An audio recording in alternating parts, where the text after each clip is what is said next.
हरे रामेति कृष्णेति नाम संकीर्तनं सदा लोकक्षेमाय कुर्वन्तं प्रेमिकं सद्गुरुं भजे।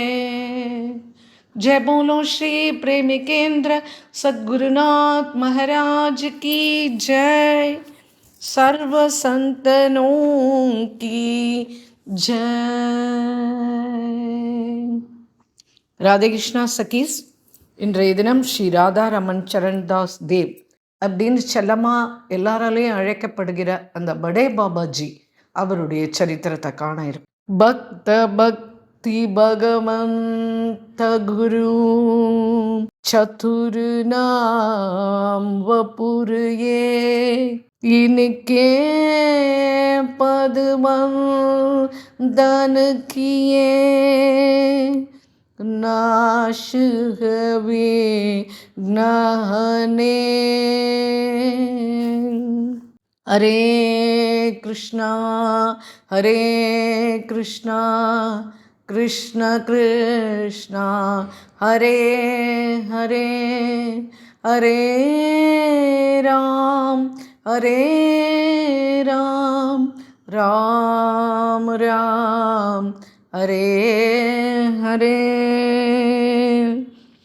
भजनिताय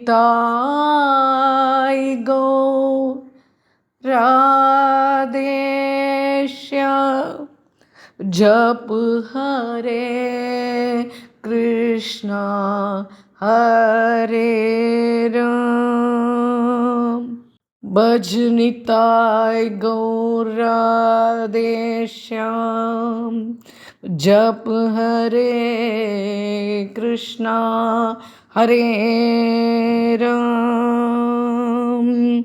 भुवन मंगल नाम निताय गौर राधे श्याम। भुवन मंगल नाम निताय गौराधे श्याम। पतित पावन नाम हरे कृष्ण हरे राम। गुरु कृपा दत्त नाम हरे कृष्ण हरे। प्राण भरी गावो ना हरे कृष्ण हरे राम। प्रेम भरी गावो ना हरे कृष्ण हरे राम। दीन भरी भजो ना निताय गौराधे श्याम। दीन भरी भजो नाम निताय गौराधे श्याम। हर तो होई बोलो नाम निताय गौराधे श्याम। निताय गौराधे श्याम हरे कृष्ण हरे राम। सकल विघ्न विनाश नाम हरे कृष्ण हरे नाम। जोई नाम सोई नाम हरे कृष्ण हरे राम। नाम रूप लीला धाम हरे कृष्ण हरे राम। चारों का एक बार हरे कृष्ण हरे राम। सबसे दयालु नाम निताय गौराधे श्याम। सर्वशक्तिमान नाम हरे कृष्ण हरे राम। नामी से मिलाई नाम निताय गौराधे श्याम। नामी से मिलाई नाम निताय गौराधे श्याम। निताय गौराधे श्याम हरे कृष्ण हरे राम।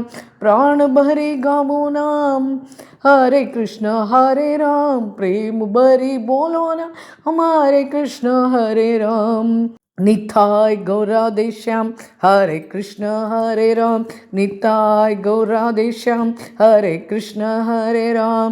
प्रेम भरी बोलो नाम हे राधा रमण नाम हरे कृष्ण हरे राम। निताय गौराधे श्याम हरे कृष्ण हरे राम। जय निताय नंद नाम हरे कृष्ण हरे राम।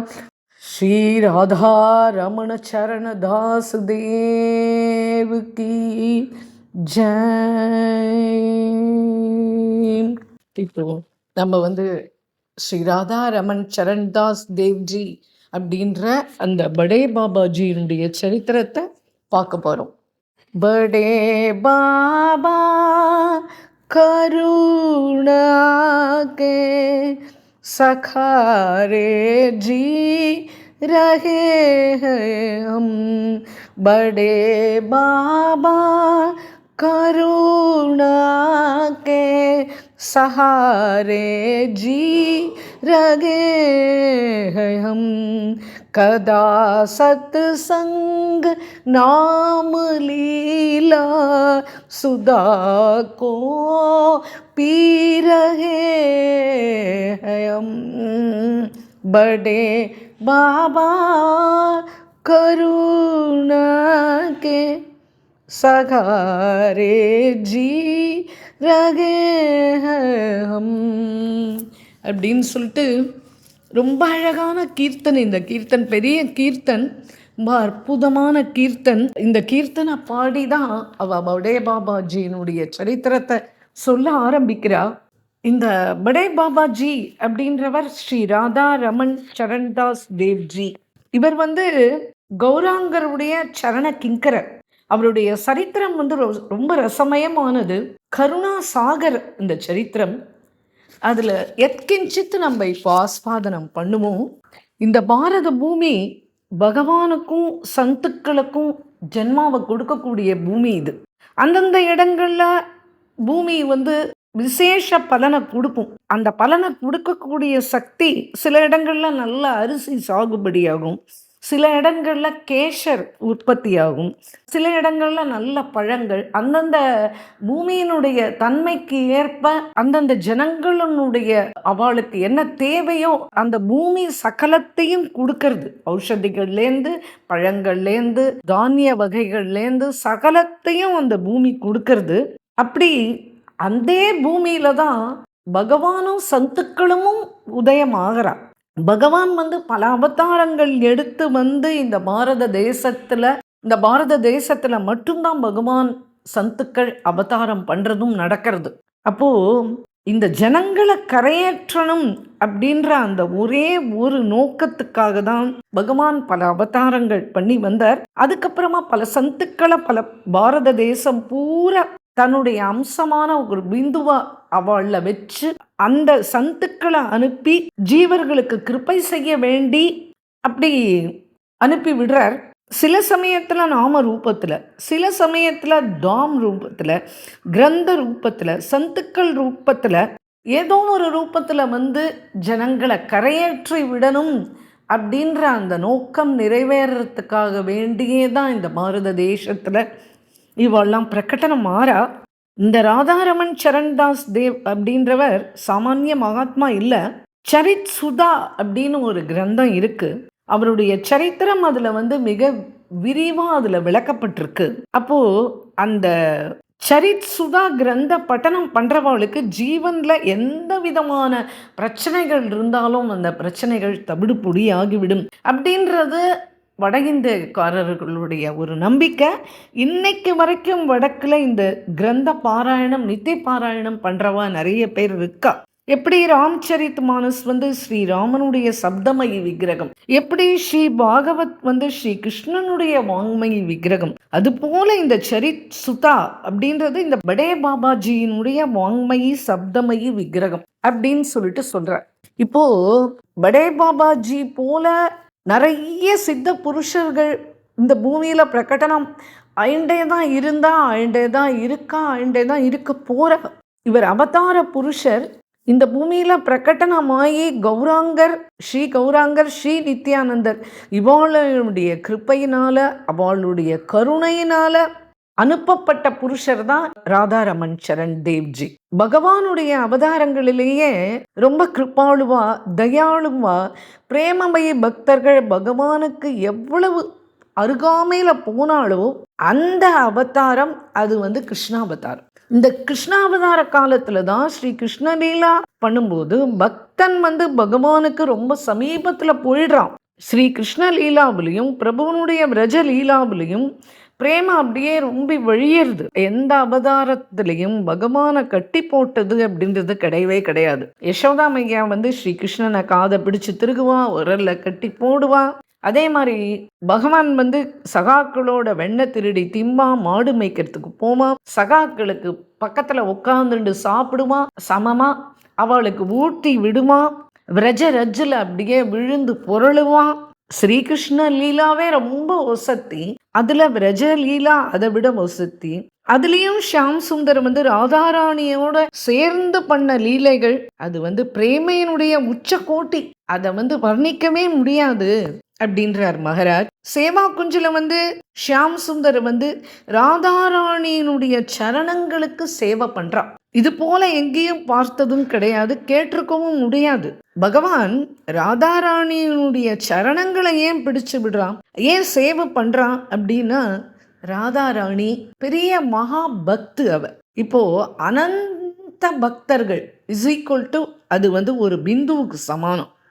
ஆனால் ராதாராணியும் பக்தி பிரேம அந்த ரெண்டுலேயும் அவ வந்து அகண்ட சமுத்திரம். பகவான் வந்து சதா சதா சதா பக்தியினுடைய ஆதீனத்துல தான் இருப்பார். அந்த பக்தி அப்படின்னு சொன்னா ராதாராணி தான். ராதாராணி வந்து கிருஷ்ணாவதாரம், அதுலேயும் ரஜலீலா, அதுலேயும் ராதாராணியோட சேர்ந்து செஞ்ச லீலா அனந்தம் அனந்தம். ஷியாம் சுந்தர் என்ன பண்ணுவான் அப்படின்னா, தன்னுடைய முகுட்டத்தில் இருக்கிற அந்த மயில் பீலியினால் ராதாராணி போகிற இடமெல்லாம் புகாரி சேவை பண்ணுவான் அப்படின்னு சொல்கிறார் மகாராஜா. மகாராணி ஸ்ரீராதிகா अष्ट सकीन के झुंड दहर बुहारी कर सांवरो जय जय राधा कुंट जय जय राधा कुंट. பிரியாஜிக்கு வந்து அப்படின்னு சொல்லிட்டு இது ரொம்ப அற்புதமான கீர்த்தன். இது மகாராஜ் பாடுறார். பிரியாஜிக்கு வந்து தான் தாசனா இருக்கிற அனுபவம் ஸ்ரீகிருஷ்ணனுக்கு உண்டானது. ராதாவுக்காக பகவான் அழறான், அவ பிரேமைக்காக தவிக்கிறான். நித்திய நிகுஞ்ச லீலாவை விட ரகசியமானது, சாரமானது, ரசமயமானது மகாபிரபுவனுடைய லீலைகள். இந்த மகாபிரபுவனுடைய லீலைகள் நித்திய நிகுஞ்ச லீலால, அந்த மகாபிரபுவனுடைய லீலைகள் வந்து இந்த நித்திய நிகுஞ்ச லீலைகளை விட மிகவும் ரசமயமானது அப்படின்றார். எப்படி அப்படின்னா, நித்திய நிகுஞ்ச லீலா வந்து ஷியாமா ஷியாம் ஒத்தர அடைய துடிக்கிறா. அதை வந்து சாக்ஷாத் சிவபெருமானே கோபால சகஸ்ரநாமம் அதை வந்து பார்வதி தேவிக்கு உபதேசம் பண்றாரு இல்லையா. அந்த கோபால சகஸ்ரநாமத்துல வந்து பிரம்மம் ஒன்று தான், ஆனால் அது வந்து ஷியாமனுடைய தேஜஸ்லையும் ராதாவனுடைய ரூபத்திலையும் பிரகாசிக்கிறது. அப்போ அது ரெண்டு ரூபத்துல பிரகாசிக்கிறது. ஆனா அது நித்திய லீலால வந்து அது ஒண்ணு சேர்றது, அது ராதா மாதவா ஆறுது. ஆனா ஒரே பிராணன் ரெண்டு தேகம், அந்த அபிலாஷா இந்த ரெண்டும் ஒன்னாகும் போது தானே பூர்த்தி ஆகும். அப்போ அது எங்க ஆறுது அப்படின்னா அது கௌர் லீலால தான். ஏன்னா அந்த பிரியா பிரீத்தம் ரெண்டு பேரும் சேர்ந்து தான் கௌராங்கரா அவதாரம் பண்றா. இதுக்கு மேலே என்ன சொல்கிறாருன்னா, அந்த கௌராங்க மகாபிரபுனுடைய கருணையை அடையணும் அப்படின்னு சொல்லிட்டு ஒருத்தன் பிரயாசப்பட்டோம் அப்படின்னா அது வந்து நித்யானந்தரனுடைய கிருப்பையினால தான் அந்த கருணையை அடைய முடியும். அதனால் இந்த கௌராங்க பக்தி பண்ணுறதுக்கும் கௌராங்கருடைய கருணையை அதன் மூலமாக நாம் அடையிறதுக்கும் நித்யானந்தரனுடைய ஆசிரியம் அவசியம் தேவை. இப்போது அந்த நித்யானந்தரனுடைய கருணையை எப்படி அடைய முடியும் அப்படின்னா, அதை தான் இந்த படே பாபாஜி அவதாரம் பண்ணி அவர் இந்த நித்தாய் கௌராதேஷாம் ஹரே கிருஷ்ணா ஹரே ராம் பஜோ நித்தாய் கௌராதேஷாம் அப்படின்னு சொல்லிட்டு இந்த பஜோ நித்தாய் கௌராதேஷாம் பிருந்தாவனம் பூரா பஜே நித்தாய் கௌராதேஷாம் ஹரே கிருஷ்ணா ஹரே ராம். அது ஏன் அப்படின்னா அப்போதான் கௌராங்கர் நமக்கு கிடைப்பார் அப்படின்றதுனால இந்த படே பாபாஜி இந்த மந்திரத்தை பிரகடனமாகி இந்த வஸ்துவை நாம் உபயோகம் படுத்தணும் அப்படின்னா அதுக்கு இந்த மகாமந்திரம் தான். அதனால இந்த நித்தாய ஆசிரியத்தை அடைஞ்சு நித்தாய மூலமா நம்ம கௌராங்கரனுடைய கிருப்பையை அடையறதுக்கு இந்த மகாமந்திரம் ஜபு நித்தாய் கௌராதேஷ்யாம் ஹரே கிருஷ்ணா ஹரே ராம் அப்படின்னு சொல்லிட்டு இந்த மகாமந்திரத்தை அவர் உபதேசம் பண்ணார். ராதா மாதவ் இவா ரெண்டு பேருடைய சேர்க்கை, ராதா அவ அடிக்கடி ராதா மாதவ் மிலித்தனும் அப்படின்னா அது வந்து கௌராங்க மகாபிரபு தான்.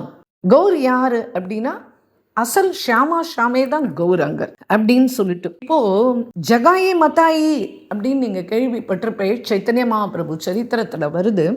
அந்த ஜகாயி மதாயிக்கு கௌராங்கர் கருணை காட்டுறதுக்கு விரும்பல.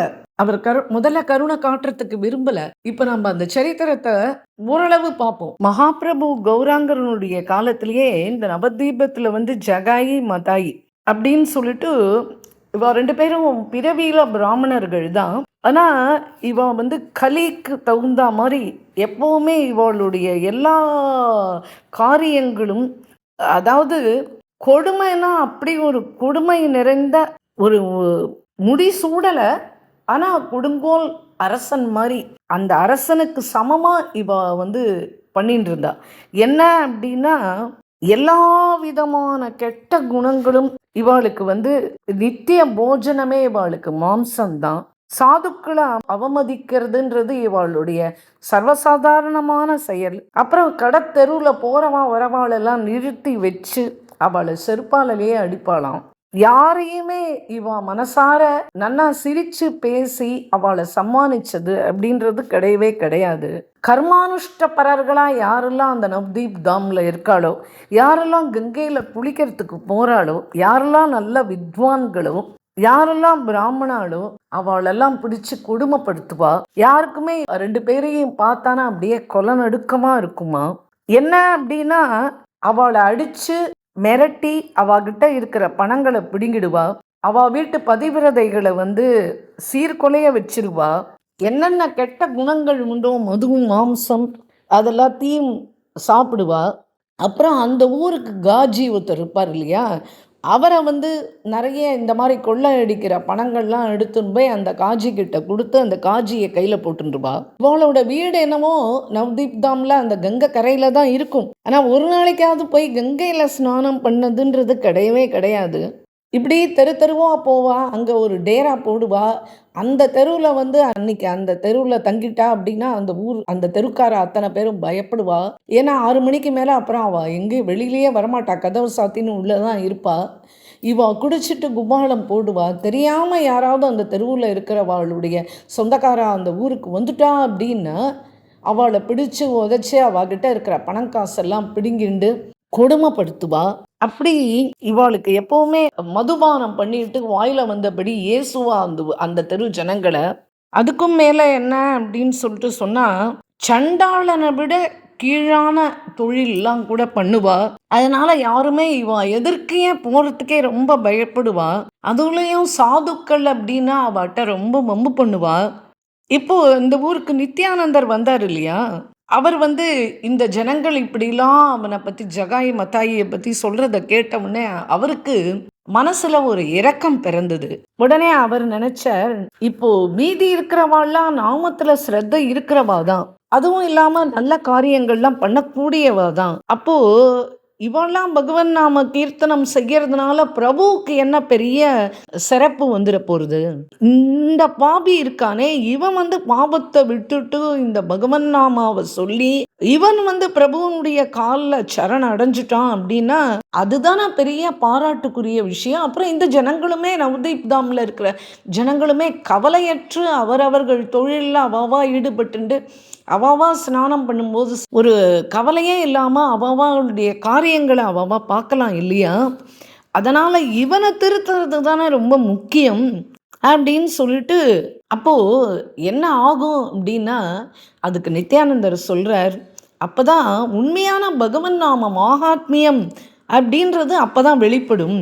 ஏன்னா இப்படி சீரழிஞ்சு போகிறாளே ஏதோ சில காரணங்கள்னால, அப்போ அவளை கடத்தேத்துறது, அவளை உத்தாரணம் பண்ணுறது தானே அந்த பகவன் நாமாவுக்கே இருக்கிற ஒரு பெரிய பெருமை. அதனால் இவா மேலே தான் நம்ம கிருப்பையே காமிக்கணும் உண்மையானா அப்படின்னு இது யார் நினைக்கிறாருன்னா நித்யானந்தர் இப்படி நினைக்கிறார். இப்போ நித்யானந்தர் மனசுல யோசிச்சு பார்த்தார், இப்போ சைத்தன்ய மகாபிரபுவனுடைய ஹிருதயத்துல எந்த பிராணியுடையாவது ஒரு கிருப்பை அப்படின்றது ஏற்பட்டுடுத்து அப்படின்னு அவர் இவனுடைய வாழ்க்கை தரத்தை பார்த்து கவலைப்பட்டுட்டார் அப்படின்னா அப்போ அந்த ஜீவன் கண்டிப்பா உத்தாரணம் ஆயிடுவான். அப்படின்னு நம்ம நிச்சயம் பண்ணிக்கலாம். அதனால மகாத்மாக்களுடைய யதார்த்தமான இச்சை என்ன அப்படின்னா, அவ பண்ற அந்த தான சங்கல்பம் தான். அவ அந்த சங்கல்பத்தினாலேயே மகாபாபியை கூட பரம பாவனனாக பரம புண்ணியவானாக மாத்திட முடியும் அப்படின்னு சொல்லிட்டு, இது நித்தாய் அவருடைய ஹிருதயத்துல, நித்யானந்தருடைய ஹிருதயத்துல ஓடின்னு இருக்கு. அப்போ அவர் என்ன நினைச்சார், இந்த 2 பேரையும் நம்ம எப்படியாவது உதாரணம் பண்ணி ஆகணும். நமக்கு எப்போ இந்த மாதிரி தோணித்தோ, இப்போ உண்மையாவே இவனுடைய பாவமும் நாசமாற காலம் பக்கத்துல வந்துருத்துன்னு தானே அர்த்தம். அதனால இவாளுடைய வாழ்க்கையில மனுஷ பிறவி எடுத்ததற்கு இவாளுடைய வாழ்க்கையிலையும் அந்த சௌபாகிய சூரியன் அவன் உதயமாகணும் அப்படின்னு சொல்லிட்டு நித்யானந்தர் மனசுல இப்படி எண்ணங்கள் போயிட்டே இருக்கு.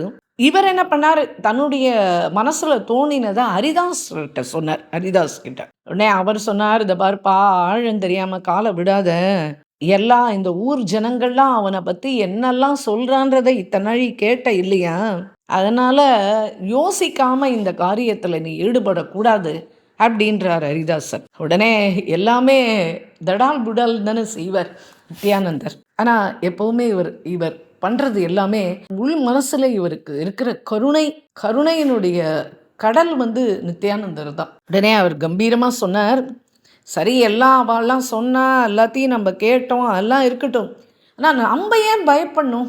நம்மளுடைய கடமை என்ன சொல்லியிருக்கார், பகவன் நாம பிரச்சாரம் பண்ணணுன்றது தானே நம்மளுடைய கடமை. அதுக்காக தானே நம்ம வந்திருக்கோம். அப்போ நம்ம அதை துணிஞ்சு தான் பண்ணணும் அப்படின்னார். உடனே ஹரிதாஸ் அவருக்கு சொன்னார், பகவன் நாம பிரச்சாரத்தை இப்போ நிறுத்துற மாதிரியா நான் ஏதாவது இப்போ உங்ககிட்ட சொன்னேன்? நான் அப்படிலாம் எதுவுமே சொல்லலை. பகவன் நாம பிரச்சாரம் நம்ம பண்ணுவோம், ஆனால் இங்கே இவனுக்கு இல்லை, நம்ம வேற எங்கேயாவது போய் பண்ணுவோம் வாருங்கோ. இவாள்லாம் எல்லாம் நம்மளால திருத்த முடியாது அப்படின்றார் ஹரிதாஸ். உடனே நித்யானந்தர் சொன்னார், என்னண்ட கௌராங்க மகாதேவ் என்ன சொன்னார் அப்படின்னா, பகவன் நாமம் வித்தரணம் பண்றதுல, பகவன் நாம பிரச்சாரத்துல பாத்திர பேதம் பார்க்க வேண்டாம் தானே சொல்லியிருக்கார். அதானே பிரபுவனுடைய கட்டளை. அப்போ எல்லாருக்கும் ஒரே ஈக்குவலா சமநோக்கத்தோட நாமோபதேசம் செய் அப்படின்னு தானே கௌராங்க மகாபிரபு சொல்லி அனுப்பிச்சார். அவன் பாபாத்மாவா, அவன் புண்ணியாத்மாவா, அவனுக்கு ஹரிநாமத்தில் உரிமை இருக்கா இல்லையா, இதெல்லாம் நம்ம யோசிக்க வேண்டிய அவசியமே இல்லை. ஏன் அவளுக்கு பாபியா இருந்தா அவனுக்கு பகவன் நாமத்தில் உரிமை இல்லையா, அவனுக்கு பகவன் நாமம் உபதேசம் பண்ணக்கூடாதா அப்படின்னு இவர் சர்ச்சை பண்றார். உடனே ஹரிதாசர் சொன்னார், அது சரி, யார் உங்க எதிர்க்க வந்தாலும் அவளுக்கு ஹரிநாமம் உபதேசம் பண்ணுங்கோ, ஆனா இவள்கிட்ட போய் நீங்க அடம் பண்ணி ஏதாவது பண்ணணும் அப்படின்னு நினைச்சா அது நல்லதுல முடியுமான்னு எனக்கு தெரியல. பகவன் நாம உபதேசத்தை வாங்கிக்கிறதுக்கு நிறைய பேர் இருக்கா, அவங்கிட்ட போய் நம்ம உபதேசம் பண்ணுவோம் அப்படின்னார். உடனே இப்ப நித்யானந்தர் சொன்னார், நான் உங்களுடைய கருத்துலேருந்து வேறுபட்டிருக்கேன். யாருக்கு நோயினுடைய கொடுமை அதிகமாக இருக்கோ அவனுக்கு தான் மருந்து அவசியம். அதனால ஒரு வைத்தியன் ரோகிக்கு மருந்து கொடுத்து, ரோகியா யார் அவனை நாடி வந்தாலோ அவளுக்கு மருந்து கொடுத்துட்டு தான் அதுக்கப்புறமா அடுத்த நோயாளியை அவன் பார்ப்பான். அதனால இவாள மாதிரி இருக்கிறவளுக்கு தான் பகவன் நாமம் ரொம்ப ரொம்ப ரொம்ப ரொம்ப அவசியம். இவ்வளவு எல்லாமே பண்றது அத்தனையும் அக்கிரமமான செயல்கள். அப்போ அந்த கொடுமையான செயல்களை பண்றவாளுக்கு பிராயஷ்சித்தம் என்னன்னு கேட்டா பகவன் நாமம் ஒன்று தானே. இவாளை காப்பாத்துறதுக்கு பகவன் நாமத்தை தவிர வேற வழியும் கிடையாது. அதனால இவனுக்கு தான் நம்ம நாம உபதேசமும் பண்ணணும் அப்படின்னு நீங்க என்ன சொல்றீங்களா அதை பத்தி அப்படின்னு கேட்டார் ஹரிதாசரை. சரி, உங்களுடைய எண்ணம் எப்படியோ அப்படி பண்ணுங்கோ, எல்லாரையும் விட இவாதான் பகவன் நாமத்துக்கு ரொம்ப தகுதியானவா அப்படின்னு நீங்க நினைச்சேள் அப்படின்னா சரி, நானும் உங்களோட வரத்துக்கு தயார் அப்படின்னு சொல்லிட்டு இவா 2 பேரும் சேர்ந்துண்டு ஹரே ராம ராம ராம ஹரே ஹரே, ஹரே கிருஷ்ண கிருஷ்ண கிருஷ்ண ஹரே ஹரே அப்படின்னு மகா மந்திரத்தை அழகா பாடிண்டு அந்த ஜகாயி மத்தாயி எந்த தெருவில் டேரா போட்டிருக்கானோ அந்த தெருவை நோக்கி போறா. இப்போ இவன் ரெண்டு பேரும் பூரா ரொம்ப மதுபானம் பண்ணிட்டு அப்படியே கிடக்கிறா. யாரு யாரு இவ்வளவு தைரியமா எங்க எதிர்க்க வந்து பாடுறது அப்படின்னு சொல்லிட்டு கேட்குறா. உடனே அவ சொல்றா, நாங்கள்லாம் யாச்சகர்கள்ப்பா, முன்னண்ட பிக்ஷை வாங்கிறதுக்காக வந்திருக்கோம். நீ உன்னோட வாயினால ஏக்கு பாரு ஹரி போல், ஏக்கு பாரு ஹரி போல் அப்படின்னு சொல்லிட்டு ரொம்ப அவனண்ட சொல்ற. ஹரே கிருஷ்ண கிருஷ்ண கிருஷ்ண ஹரே ஹரே, ஹரே ராம் ராம் ராம் ராம் ஹரே ஹரே அப்படின்னு சொல்லிட்டு பாடுறா. இந்த மதுரமான நாமங்கள், இந்த பகவன் நாமத்தை கேட்டுட்டு நீங்க திரும்பி சொல்லணும், இதுவே நீங்க எங்களுக்கு பிக்ஷை கொடுத்தா மாதிரி அப்படின்னு சொல்லிட்டு சொல்ற. உடனே அவளுக்கு ரெண்டு பேருக்கும் கோபம் வந்தது. யாரா இங்க வாங்க ரெண்டு பேர், இந்த குட்டி பிசாசுகள் இங்க வந்து என்னவோ கோஷம் போடுறது, இவ ரெண்டு பேரையும் துரத்துங்க இங்கேருந்து அப்படின்னு சொன்னார். உடனே 4-5 பேர் அப்படியே குதிச்சுன்னு ஓடி வந்தா. நித்யானந்தர் அங்கேருந்து ஓட்டம் எடுத்தார். இவர் ஹரிதாசரால் அந்த அளவுக்கு ஓட முடியல. இப்படியே அந்த ஜகாயி மதாயனுடைய பரிக்கர்கள் அவ துரத்தின்னு வந்து, அதுக்கப்புறம் சரி இவாளோ சாதுக்கள், இவாகிட்ட ஒன்றும் கிடையாது, இவாளை துரத்தின்னு வந்து நம்ம என்ன பண்ண போகிறோம்னு அப்படியே விட்டுட்டு அவா பாட்டுக்கு கிளம்பி போயிட்டா. இப்போ உடனே ஹரிதாசர் சொன்னார், அப்பா போதும்ப்பா இந்த விளையாட்டு, எனக்கு நான் வரல இந்த விளையாட்டுக்கு, நீ வேணா போய் என்ன வேணா பண்ணிக்கோ, என்னால் இப்படிலாம் ஓடலாம் முடியல அப்படின்னு சொல்லிட்டு, போகாத இடத்துக்கு நீங்கள் வழி தேடுறே, இவாளெல்லாம் நம்மளால் திருத்த முடியாது அப்படின்னு சொல்லிட்டு ஹரிதாசர் அமைதியாக ஆயிட்டார்.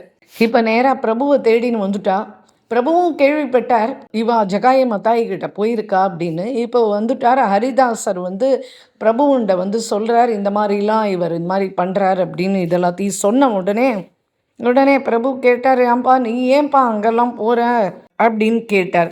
நீ போய் அங்கே போய் அவகிட்ட வீண் மம்பெல்லாம் விலைக்கு வாங்காத, கொஞ்சம் குறும்புத்தனத்தை குறைச்சிக்கோ அப்படின்றார் நித்யானந்தர்கிட்ட கௌராங்க மகாபிரபு. உடனே நித்யானந்தர் சொன்னார், நீங்கள் வந்து நாம பிரச்சாரம் பண்ணு அப்படின்ற வேலையே எனக்கு இட்டுருக்கேன், நானுமே அதுக்காக கிளம்பி போயின்னு இருக்கேன். நீங்கள் வந்து இருக்கிற இடத்துலேருந்து எங்களுக்கு கட்டளை இட்டேன். பிரச்சாரத்தில் எவ்வளவு விதமான கஷ்டங்கள் இருக்குது அப்படின்றது உங்களுக்கு எப்படி தெரியும்? நீங்கள் என்ன சொல்கிறீர்கள், எல்லாருண்டையும் நாம பிரச்சாரம் பண்ணு, பிராமணன்லேருந்து அந்தணன்லேருந்து சண்டாளன் வரைக்கும், மகா பாபியிலேருந்து புண்ணியாத்மா வரைக்கும் எல்லாருக்கும் ஹரிநாமத்தில் அதிகாரம் உண்டு, அதனால் நீ எல்லாருக்கும் பிரச்சாரம் பண்ணு அப்படிதானே நீங்கள் என்னை சொல்லி அனுப்பிச்சு. இப்போ என்னடா நீங்கள் ஏன் அவன்கிட்ட போனேன் அப்படின்னு கேட்குறேன் ஹரிதாஸ் சொல்கிறத வச்சுண்டு. என்னை பொறுத்த வரைக்கும் நாம சொல்கிறவனுக்கே திரும்பி போய் நாம பிரச்சாரம் பண்ணுறதை விட, இந்த மாதிரி பிராமணனா ஜென்மம் எடுத்து சண்டாளனா இருக்கிற இந்த மாதிரி இருக்கிறவங்களை திருத்தினாதான் ஹரிநாமத்துக்கு அதிகாரத்தை இந்த இடத்துல தான் பிரயோகம் பண்ணணும்.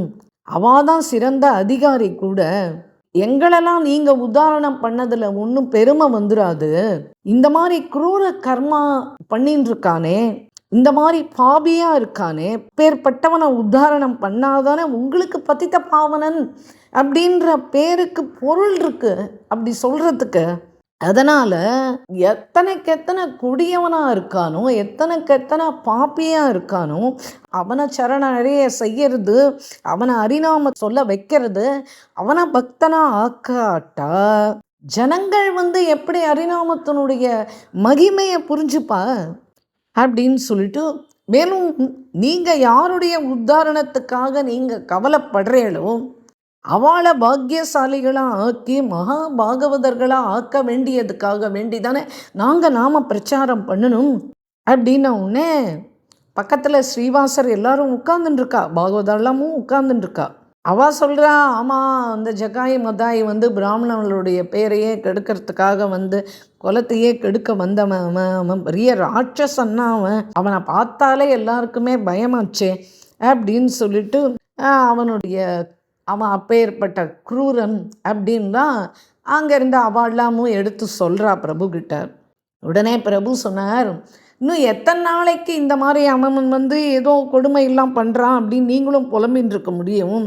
நித்யானந்தரை ஒருத்தர் ஒரு தடவை தரிசனம் பண்ணியாச்சு, அப்புறம் அவர்கிட்ட வந்து உத்தாரணத்துக்காக வேண்டி கவலைப்பட்டாச்சு அப்படின்னா அவருடைய ஹிருதயத்தில் இவா 2 பேரையும் உத்தாரணம் பண்ணணும் அப்படின்ற அந்த கவலை நித்யானந்தருடைய ஹிருதயத்தில் ஏற்பட்டாயிடுத்து அப்படின்னா அவன் எத்தனை காலம் இதுக்கு மேலே பாபியாக இருக்க முடியும்? அதனால் நித்யானந்த மகாபிரபு அவர் விருப்பப்பட்டா யாரை வேண்டும்னாலும் எவ்வளவு கொடிய பாபியாக இருந்தாலும் அவனை பக்தனாக்கக்கூடிய, அவனை மனிதனாக ஆக்கக்கூடிய சக்தி நித்யானந்தர்கிட்ட இருக்கு அப்படின்னு சொல்லிட்டு சைத்தன்ய மகாபிரபு சொல்கிறார். உடனே இந்த சங்கேதம் உண்டே போறாத அவளுக்கு, பிரபுவனுடைய ஹிருதயத்தில் ஜகாயி மதாயியை உத்தாரணம் பண்ணணும் அப்படின்றது இருக்குன்றது புரியறது இல்லையா இந்த சங்கேதத்தினாலேயே. அதனால் சரி, நித்யானந்தர் பண்ணுறதுல ஒன்றும் தவறு இல்லை, அவர் செய்யட்டும் அப்படின்ற மாதிரி அவர் சங்கேதம் கொடுத்துட்டார் அப்படின்னு சொல்லிட்டு தீர்மானம் பண்ணிக்கிறார் நித்யானந்தர் தன் மனசுக்குள்ள. இன்றைய தினம் என்ன ஆறுது அப்படின்னா, ஜகாய் மதாய் எந்த தெருவில் டேரா போட்டிருந்தாலோ அதே தெருவிலேயே இன்றைய தினம் கீர்த்தனம் வந்து கௌராங்க மகாபிரபுனுடைய கீர்த்தனம் அன்றைய இரவு நடக்கிறது. எல்லாம் டோல்கி, மிருதங்கம், கஞ்சிரா எல்லாம் வச்சுண்டு, ஜால்ரா எல்லாம் வச்சுட்டு எல்லா வாத்தியங்களோட ஹரே கிருஷ்ணா ஹரே ராமா மகாமந்திர ஜபம் போயின்னு இருக்கு. கீர்த்தன் பாடின்னு இருக்கா. இவா நன்னா மதுபானம் பண்ணிட்டு அறநினைவில் இருக்கா ஜகாயி மத்தாயி. யார் இவ்வளவு தைரியமாக இன்றைய தினம் இப்படி பஜனை பண்ணின்னு இருக்கிறது அப்படின்னு சொல்லிட்டு ஹூங்காரம் பண்ணுறா அவ 2 பேரும். ஆனால் அந்த கீர்த்தனத்தினுடைய துவனி இவ காதில் பட பட பட இவளுடைய ஹிருதயம் வந்து ரொம்ப லேசாக ஆறுது. யார் இங்கே இந்த மாதிரி இவ்வளவு அழகாக பாடுறது, ரொம்ப நல்லா பாடுறாளே அப்படின்னு சொல்லிட்டு அப்படியே அவளும் கைத்தாளம்லாம் போட்டுண்டு அப்படியே தூங்கி போயிட்டா. காலையில் பஜனை முடிஞ்ச உடனே கங்கா ஸ்நானத்துக்காக கௌராங்க மகாபிரபுனுடைய சில பேர் கிளம்பி கங்கை கரைக்கு போயின்னு இருக்கா. அப்போது இவா 2 பேரும் எழுந்துட்டா. மகாபிரபுவை பார்த்த உடனே, ஏ நிமாயி பண்டிதரே, நீங்கள் ராத்திரி நம்பானா பஜனை பண்ணேள், அது என்னது சண்டி கீதமா? ஏன்னா அந்த பக்கம் வெஸ்ட் பெங்கால் சைட்லாம் வந்து உங்களுக்கு நிறைய அவள் வந்து தேவி உபாசனை பண்ணுவா இல்லையா. ஒரு நாளைக்கு நீங்கள் என்ன பண்ணுங்கோ, உங்கள் கூட இருக்கிறவாளெல்லாம் கூட்டின்னு வந்து எங்கள் இடத்துலையும் வந்து பஜனை பண்ணுங்கோ, உங்களுக்கு என்ன வேணுமோ அந்த ரூபா நாங்கள் கொடுக்குறோம் அப்படின்னு சொல்லிட்டு இந்த உற்சவம், இந்த சண்டி மங்கள உற்சவம் எங்காத்துலேயும் நடக்கணும் அப்படின்னு சொல்லிட்டு அவன் கேட்டுக்கிறான். எங்களுக்கு ரொம்ப பிடிச்சு போச்சு, உங்களுடைய கீர்த்தன் ரொம்ப நல்லா இருந்தது அப்படின்னு என்னமோ அவன் பாட்டுக்கு ஏதோ பெனாத்துறான். உடனே என்னடா அது, இவா 2 பேரும் இந்த அளவுக்கு தாழ்ந்து யார்கிட்டையுமே பேசினதில்லை, எப்போவுமே ரொம்ப கீழ்த்தரமாக பேசுவா, கோபமாக பேசுவா, அடித்து போடுவா, ஆனால் பிரபுக்கிட்ட இப்படி பேசுகிறாளே அப்படின்னு எல்லா ஜனங்களும் பார்க்குறா. இப்போ என்ன ஆச்சு அப்படின்னா, இதை காதலியே வாங்கிக்காமல் பிரபு பாட்டுக்கு கீழே படிக்கட்டை இறங்கி கங்கையில் ஸ்நானம் பண்ணுறதுக்கு போயிட்டார். இப்போ எல்லா பக்தர்கள் எல்லாரும் மத்தியான காலம் பிரபுவனுடைய வீட்டுக்கு வந்தால் எல்லாரும் பிரபுவை பார்த்து சொன்னால், மகாபிரபு இப்போ வந்து இந்த ஜகாயி மதாயி 2 பேரையும் நீங்கள் வந்து எப்படியாவது கரையேற்றி ஆகணும், அவளை உத்தாரணம் பண்ணுறதுக்கு இதுதான் சந்தர்ப்பம். ஏன்னா இன்றைக்கி காத்தால் நீங்கள் கங்கைக்கு குளிக்க போகும்போது உங்கள்கிட்ட ரொம்ப நன்னா பேசினான் இல்லையா, அதனால் நீங்களே தான் அவனுடைய கொட்டத்தை அடக்கி அவனை வந்து நல்லபடியாக ஆக்கி காமிக்கணும்.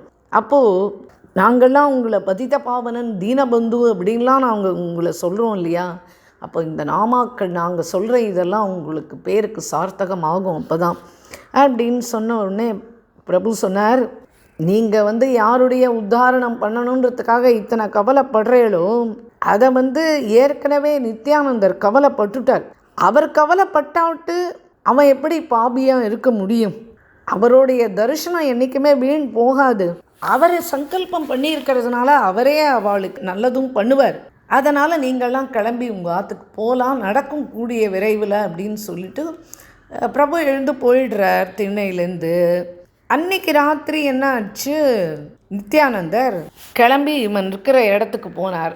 இவன் 2 பேரும் சகோதரர்கள் 2 பேரும் மதுபானம் பண்ணிட்டு அப்படியே விழுந்து கிடக்கிறா. அப்போது நித்யானந்தர் அந்த வழியாக வந்தார்.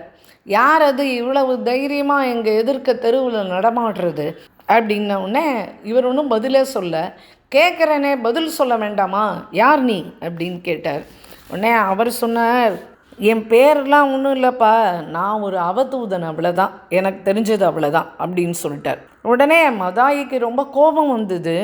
என்னது அவதூதனா, அது என்னது, இந்த மாதிரி பேரை நான் கேள்விப்பட்டதே கிடையாது, விசித்திரமாக இருக்கு உன்னுடைய பேர் அப்படின்னு சொல்லிட்டு, இவ்வளவு தைரியமாக என் எதிர்க்க எனக்கு பதில் வேற சொல்கிற இல்லை அப்படின்னு சொல்லிட்டு, அங்கே ஒரு பானை இருந்தது. அந்த பானையினுடைய அந்த உடஞ்ச பானை, அதனுடைய பானையினுடைய அந்த ஒரு ஓடை எடுத்து அப்படியே நித்யானந்தர் நோக்கி வீசினான். அந்த வீசின உடனே அந்த ஓட்டாஞ்சில்லு என்ன ஆச்சு, இவருடைய தலையில் அப்படியே வேகமாக விழுந்தது. விழுந்த உடனே அப்படியே தூள் தூளாக எடுத்து அந்த ஓட்டாஞ்சில். அவ்வளவுதான், இவருடைய நெத்தியில் நல்ல காயமாச்சு. நெத்தியிலேருந்து ரத்தம் அப்படியே பெருக்கெடுத்து அப்படியே ஓடுறது. இவருடைய சரீரம் பூரா அப்படியே ரத்தத்தினால நனைஞ்சு போயிடுது. ஆனால் இவர் நாமா சொல்கிறத மட்டும் நிறுத்தவே இல்லை. இவர் பாட்டுக்கு ஆடிண்டே பாடிண்டே இருக்கார். ஹரே கிருஷ்ண கிருஷ்ண கிருஷ்ண ஹரே ஹரே, ஹரே ராம் ராம் ராம் ஹரே ஹரே அப்படின்னு இவர் பாட்டுக்கு பாடிண்டே இருக்கார். பகவான் நாமா சொல்லிகிட்டே இருக்கார். அவ்வளவுதான். எல்லாரும் மீதி யார் பார்த்தாலோ அவள் போய் நேராக பிரபுக்கிட்ட போய் சொன்னால், இந்த மாதிரி நித்யானந்தர் அவள் போட்டு அடிச்சுட்டா, அவர் தலையிலேருந்து அப்படியே ரத்தம் கொட்டுறது அப்படின்ன உடனே அவ்வளவுதான். பிரபுவால் இதை கேட்கவே முடியல. பிரபுவுக்கு ரொம்ப கோபம் வந்துடுத்து. இப்போது என்ன பண்ணார், இங்கே பார்க்கணுன்னு வரார். இவரோ பிரேமோன்மத்தராக ஆகி இவர் பாட்டுக்கு 2 கைகளையும் தூக்கிண்டு ஹரே கிருஷ்ணா மகாமந்திரம் சொல்லி ஆடின்னு இருக்கார். தலையிலேருந்து ரத்தம் பாட்டுக்கு வடிஞ்சு கீழே போயிட்டே இருக்கு.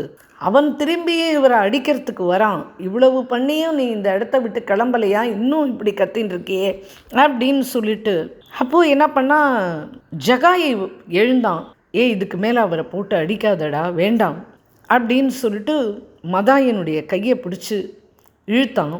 அவர் பாட்டுக்கு இப்படி உன்மத்தராக நாமா சொல்லின்னு இருக்கிறத பார்த்த உடனே இவனுக்கு மனசில் ஒரு பக்கம் பயம் வந்துடுது, ஒரு பக்கம் பாவமாக இருந்தது.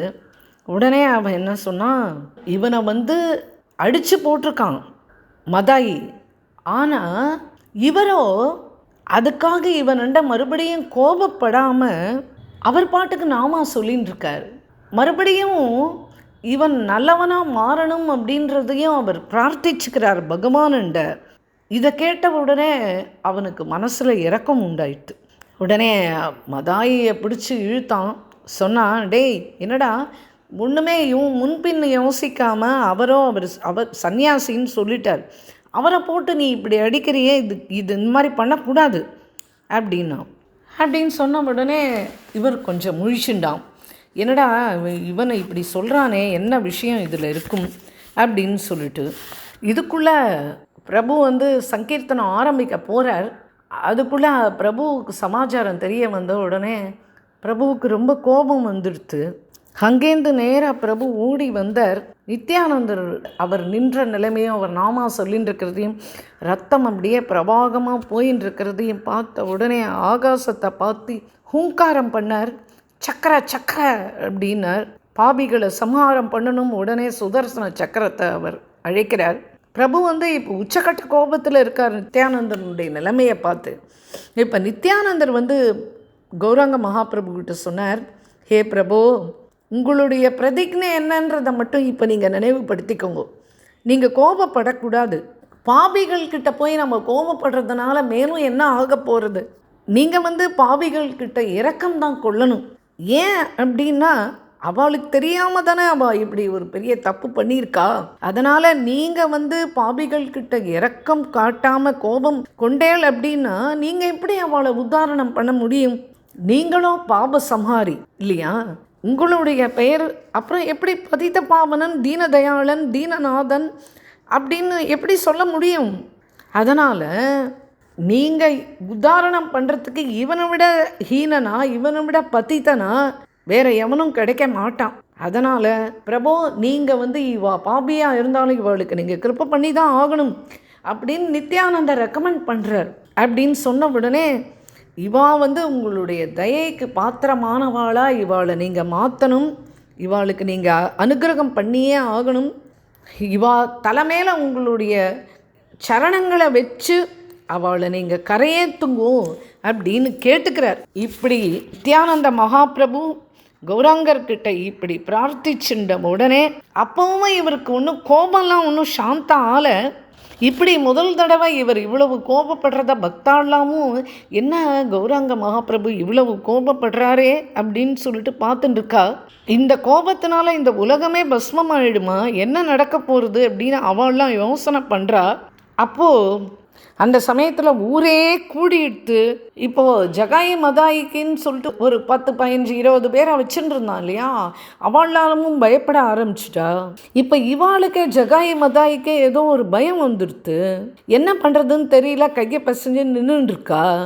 ஆகாசத்துலேருந்து சக்கரம் அவளை சமஹரிக்கிறதுக்காக இறங்கி வரா மாதிரி அவள் 2 பேருக்கும் தெரியறது.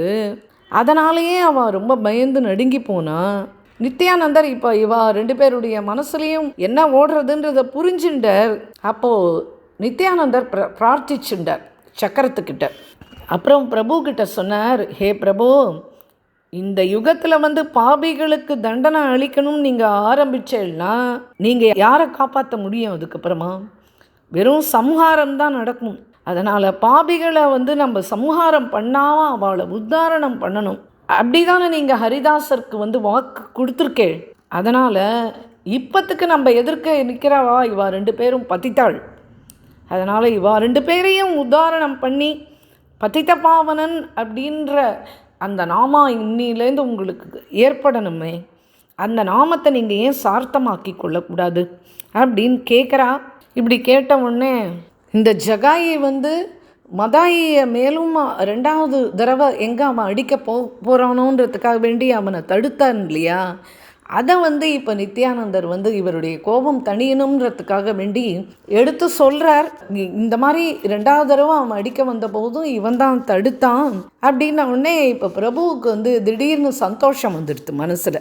உடனே சரி ஜகாயை கூப்பிட்டு அப்படியே ஆலிங்கனம் பண்ணிக்கிறார். நீ என்னுடைய சகோதரன் நித்யானந்தனை நீ காப்பாற்றியிருக்க, அதனால் உன்னை விட எனக்கு பிரியமானவன் வேறு யாருமே இருக்க முடியாது அப்படின்னு சொல்லிட்டு அவனை ஆற தழுவிக்கிறார். அவ்வளவுதான். பிரபு ஆலிங்கனம் கொடுத்தா அடுத்த நிமிஷம் மூர்ச்சை அடைஞ்சு கீழே விழ வேண்டியது தானே. இப்போ ஜென்மமும் சாபலையும் ஆயிடுத்து, அவன் மூர்ச்சை அடைஞ்சு கீழே விழுந்துட்டான், அவன் பாபம்லாம் நசிச்சு போயிடுத்து.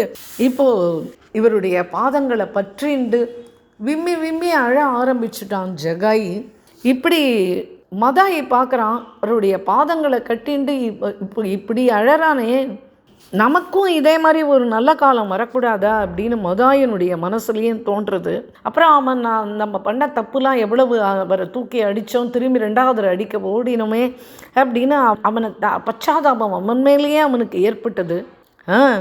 அதுக்கப்புறம் அவன் கண்லேருந்து நீர் பெருக ஆரம்பித்து குரல் தழுதழுத்து பிரபுவனுடைய காலில் போய் விழுந்து, நாங்கள் 2 பேருமே நிறைய பாபம் பண்ணியிருக்கோம், யாரையுமே நாங்கள் நிம்மதியாக வாழ விடலை, நாங்கள் 2 பேரும் ஒரு மகா பாபிகள், ஆனால் நீங்கள் என்னுடைய சகோதரனுக்கு நீங்கள் அபயதானம் கொடுத்துட்டே, உங்களுடைய சரணத்தில் நீங்கள் ரட்சணை கொடுத்துட்டே, ஆனால் நீங்கள் எங்கள் 2 பேரையுமே ஏற்றுக்கணும் தான், ஏன்னா நாங்கள் 2 பேரும் சேர்ந்து தானே பாபம் பண்ணோம். இப்போ அவனை மட்டும் ஏற்றுண்டு என்னை விடக்கூடாது, நானும் தப்பு பண்ணிக்கிட்டேன் தான், என்னை மன்னிச்சிடுங்கோன்னு அழறான் பெருசாக. இப்போ அவனும் இப்படி அழுதுண்டே பிரபுவனுடைய காலில் விழுந்த உடனே அவ்வளவுதான், பிரபு அவனை தூக்கினார். அவனை தூக்கி அந்த சரணங்களில் விழுந்து அவனை தூக்கி அவனை ஆலிங்கனம் பண்ணிண்டார். இவா 2 பேரும் இத்தனை நாள் வரைக்கும் இருந்த விதம் என்ன, இன்னைக்கு இந்த சேரும் சகதியில் புரண்டு அழறாளே அப்படின்னு சொல்லிட்டு ஜனங்கள்லாம் பார்க்குறா. உடனே நித்யானந்தரனுடைய வினயம், அவருடைய அவர் தாழ்ந்து போனதுனால தானே இவா 2 பேருமே இன்றைக்கி திருந்தினா. எப்பேற்பட்ட ஆகர்ஷண சக்தி அவருடைய நாமத்தில், அவருடைய நாமத்து மேலே அவர் வச்சிருக்கிற நம்பிக்கை, எல்லாத்தையும் பற்றி அந்த ஜனங்கள்லாம் அப்படி பேசிக்கிறா. ஜகாயி மதாயி காதுலையும் எல்லாம் விழருது. ஆனால் பிரபுவுக்கு மதாயி கிட்ட வந்த கோபம் தனியில. அப்போது பிரபு ஒரு வார்த்தை சொல்கிறார், அப்பா மதாயி, நான் உன்னை மன்னிக்கலாம் முடியாது. நான் எனக்கு அபராதம் பண்ணால் கூட நான் ஒரு நாளும் அவன் மேலே கோபம் கொள்ள மாட்டேன். ஆனால் நீ நித்யானந்தர்கிட்ட போய் அபச்சாரப்பட்ட பார்த்தியா, அவர் உன்னை மன்னிச்சிட்டார். அவர் உன்னை மன்னிச்சிட்டார் அப்படின்னா நீ எனக்கு பிரியனா ஆயிடலாம். அவர் உன்னை மன்னிக்கலாம் அப்படின்னா நீ தோஷம் பிடிச்சவன் தான். அதனால் நீ நித்யானந்தரை தான் போய் நீ சரண அடையணும் அப்படின்னு சொல்கிறார். இதை கேட்ட உடனே மதாயி என்ன பண்ணா, இவருடைய காலிலேருந்து எழுந்து நித்யானந்தர் கிட்ட ஓடி போய் அவருடைய சரணங்களில் விழுந்து கதறி அழுதான். நான் செஞ்சது தப்பு தான், தயவு செஞ்சு என்னை மன்னிச்சுக்கோங்க அப்படின்னு பயங்கரமாக கதறி கதறி அழுதான். உடனே ஜனங்கள்லாம் பார்த்தா, எப்பேற்பட்டவா இப்போ ஒரு நிமிஷத்தில் எப்படி இப்படி மாறினா, இது கனவா இல்லை நினைவா ஒன்றுமே தெரியலையே, என்ன ஆச்சு இவா 2 பேருக்கும், இப்படி நம்ம எதிர்பார்க்கவே இல்லையே, இந்த ஊரையே இவா ரொம்ப அக்கிரமக்காராளாக இருந்துட்டு நம்மளுக்கெல்லாம் இவ்வளவு தீங்கு இழைச்சவா இன்றைய தினம் பிரபுவனுடைய காலில் விழுந்து கதறாளே அப்படின்னு சொல்லிட்டு கேட்குறார் நித்யானந்தர்கிட்ட. இந்த மதாயி உனக்கு அபராதம் பண்ணியிருக்கான், நீ இவனை மன்னிக்கிறியா? ஏன்னா உனக்கு யார் அபராதம் பண்ணானோ அவனுக்கு அபயம் கொடுக்குற சக்தி என்னண்ட கிடையாது. நீ மன்னிச்சாதான் நானே மன்னிக்க முடியும். அதனால் நீ என்ன சொல்கிறியோ அதுதான் இறுதி முடிவு அப்படின்ட்டார் பிரபு. இப்போ ரொம்ப தைரியமாக நித்யானந்தர் சொல்கிறார். அதாவது என்ன அப்படின்னா, இவரை உத்தாரணம் பண்ண பெருமையை நீங்கள் எனக்கு கொடுக்கணும்னு நினைக்கிறாள் போல இருக்குது. ஆனால் பதித பாவனன் யார் அப்படின்னா நீங்கள் தான். இந்த பாபிகளை கரையேற்றுற சாமர்த்தியம் யார்கிட்ட இருக்குது அப்படின்னா அது உங்ககிட்ட தான். நான் இப்போவும் மனம் விட்டு சொல்கிறேன், மதாயி கிட்ட அவன் என்னை அடித்து போட்டான் அப்படின்றதுனால எனக்கு அவன்கிட்ட எந்த துவேஷமும் இல்லை. நான் ஒரு கால் எந்த ஜென்மாத்திலையாவது ஏதாவது நல்ல காரியம் பண்ணியிருந்தேன்னா அந்த புண்ணியத்தை நான் ஜகாய் மதாய்க்கு நான் தானமாக கொடுத்துட்றேன் அப்படின்ன உடனே இதை கேட்டாரா இல்லையோ மகாபிரபு ஓடி போய் மதாயி அப்படியே காடாலிங்கனம் பண்ணிட்டார். மதாயி, நீ இன்றையிலேருந்து எனக்கு அத்தியந்த பிரியனாக ஆயிட்டப்ப, அவரே உன்னை மன்னிச்சுட்டார். அவர் தன்னுடைய புண்ணியம் பூரா உனக்கு கொடுத்து உன்னை பரம பாகவத வைஷ்ணவனாக ஆக்கிட்டார். அதனால் நீ இன்றையிலேருந்து என்னுடைய அந்தரங்க பக்தனாக மாறிட்டப்ப அப்படின்னு சொல்லிட்டு அவனை ஹரிபோல் ஹரிபோல் ஹரிபோல்னு பிரபு 2 கைகளையும் தூக்கிண்டு ஹரே கிருஷ்ண கிருஷ்ண கிருஷ்ண ஹரே ஹரே, ஹரே ராம் ராம் ராம் ஹரே ஹரே அப்படின்னு நாம் சங்கீர்த்தனம் பண்ணுறா. அங்கே இருக்கிற ஜனங்கள்லாம் சேர்ந்துண்டு கூட பாடுறா. இப்படி எல்லாரும் சேர்ந்துண்டு மகாமந்திரத்தை உச்சாரணம் பண்ண மத்தளம் கஞ்சிரா எல்லா வாத்தியங்களும் முழங்குறது. இடையில் எல்லாரும் கௌர் ஹரி கி ஜெய் ஹோ, கௌர் ஹரி கி ஜெய் ஹோ, நித்யானந்த மகாபிரபு கி ஜெய் ஹோ அப்படின்னு ஒரே ஜெய கோஷம் அங்கே இங்கே எல்லா இடத்துலையும் ஏற்படுறது. இப்படி இந்த ஜகாயி மதாயி இவா 2 பேரையும் பிரபு உத்தாரணம் பண்ணார். அதை இந்த இடத்துல ஸ்மரிச்சுக்கிற சரித்திரம் ரொம்ப பெருசாக போயிட்டே இருக்குது. அதனால் நம்ம மேற்கொண்டு அடுத்த எபிசோட் 2வது எபிசோடில் பார்ப்போம். நித்தாய் கௌராதே ஷ்யாம், ஹரே கிருஷ்ணா ஹரே ராம், ஜபு நித்தாய் கௌராதே ஷ்யாம், ஹரே கிருஷ்ணா ஹரே ராம். ஜெய் போலோ ஸ்ரீ प्रेमिकेंद्र सद्गुरुनाथ महाराज की जय, सर्व संतनों की जय.